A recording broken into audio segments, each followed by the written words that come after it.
All right, so Bill Maher, y'all, has been in no man's land for quite a while. I mean, I remember back in 2016, he supported Bernie Sanders. He was viewed as like a real lefty. He was viewed as like, he did a new rule segment talking about how we need a left-wing Tea Party. We need like to outflank their right-wing crazies. We need to outflank them with left-wing craziness to drag us back to sanity. Like you need people advocating for like abortions at the drive-thru at McDonald's and shit just to get this country back to anything that makes sense. He used to be much better. And then as time went by, he went from supporting Bernie in 2016 to fucking Amy Klobuchar in 2020. Literally the only man in the country who went from Bernie to Amy Klobuchar. Just insane, right? And then now he plays footsie with MAGA all the time. And he does this enlightened centrist bullshit where, oh, I'm the smartest guy in the room. Oh, I'm the guy that's above the fray. I'm not left-wing. I'm not right-wing. You can't, pin me down.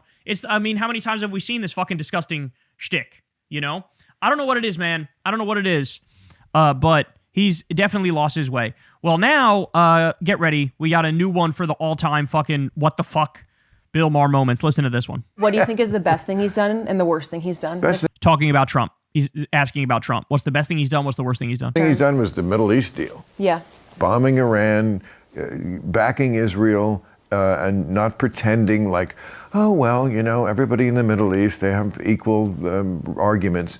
Bro was asked what's the best thing Trump did, and he said bombing Iran. This is a guy who spent years on late night TV beating up on George W. Bush and Dick Cheney for the illegal and offensive war in Iraq, a country that didn't attack us. Here he is now cheerleading with his pom-poms, bombing another country in the Middle East that didn't attack us. I don't know what it is, man. Is there something about aging that your brain just deteriorates? Because his brain is just not functioning. Does he have that whole like Gen X lead brain problem? I don't know if you guys have seen the polling, but you look at the polls these days when it comes to political affiliation by age group, by like age demographic, and it's like Gen Z, very far left, super supportive of Democrats over Republicans. Millennials, same thing, massively far left, supporting Democrats over Republicans. Then you get like Gen X, still, it was like Trump +9 still. And then even the boomers now have shifted to be pro-Democrat.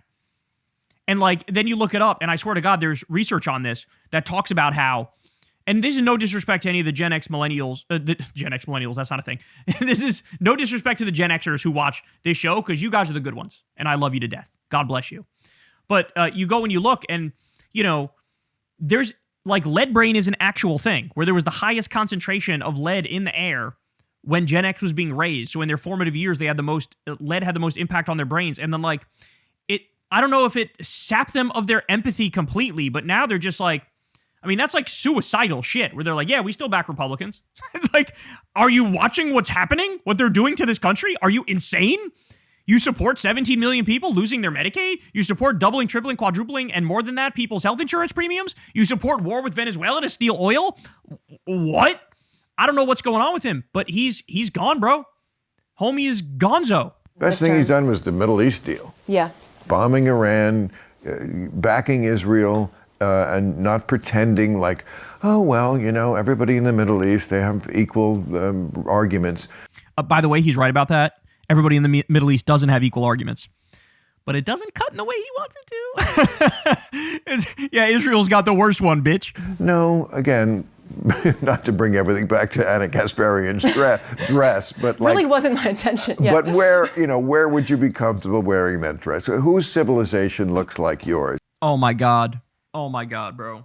He thought he hit Anna with like this mean gotcha of like, where would you be able to wear that dress in the Middle East? Okay. And it's like, Lebanon, Jordan, Syria, prior to the U.S.-backed jihadist who now runs the country. There's actually a lot of fucking places in the Middle East you could wear that.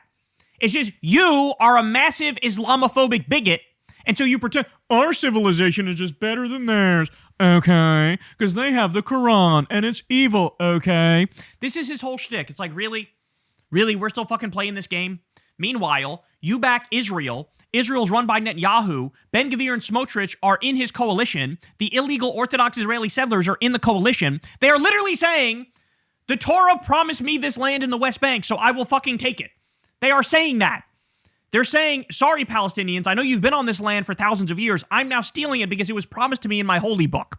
So all the, like, religious literalism that he likes to do when talking about Muslims, it actually applies when it comes to illegal, orthodox, ultra-Orthodox settlers, and he's got nothing to say in criticism of them. He's literally cited the Bible to say why Israel should exist, when every other time he references the Bible is to rip it to shreds and say it's total bullshit and it's like fairy tales and nonsense. But suddenly it's, it actually is holy when it comes to his beloved Israel stealing more territory. Jesus Christ, man. Oh my God. Oh my God. God, it's so hard to watch. He literally just hates Arabs and Muslims. And like he's a bigot against Arabs and Muslims. And so when hundreds of thousands of innocent Palestinians get murdered, he doesn't care. He's still like vociferously arguing in favor of Israel, despite their war crimes, despite bombing hospitals and schools, despite killing World Central Kitchen workers and bombing UN buildings. It's just, it's just wild. It's so wild to see. But what an admission. If you were unaware of how washed Bill Maher is, now you know. When asked what's the best thing Trump did, he didn't say pardoning Alice Johnson. He didn't say the First Step Act. He didn't say, any of the other minor things he may have done here or there that were okay. No, he went to bombing Iran was great. Well, guess what, Bill? You're going to be very happy because according to a report that just came out today, Netanyahu is actually going to prod him to finish the regime change in Iran. So you might get your wish. It might be more bombing of Iran. You can celebrate. It's amazing how, like this, when it comes to Israel, the guy who's nominally anti-war, like this, all of a sudden he's massively pro-war. Like immediately. A guy who's critical of the Iraq war, a guy who was critical of U.S. meddling in the Middle East, like this when it comes to Israel, oh my God, yeah, create the greater Israel, steal Gaza, steal the West Bank. Like, what are we talking about? Do regime change in Iran, even though they're no threat to us, and it was Israel that attacked them first. He supports it. Because Israel can do no wrong in Bill Maher's eyes. Anyway, homie is beyond washed. It's hard to watch, if I'm being honest. Hey, y'all, do me a favor and like and subscribe. It helps out big time in the algorithm. Click the bell as well for notifications when videos drop, and watch that video on screen right now. You know you want to.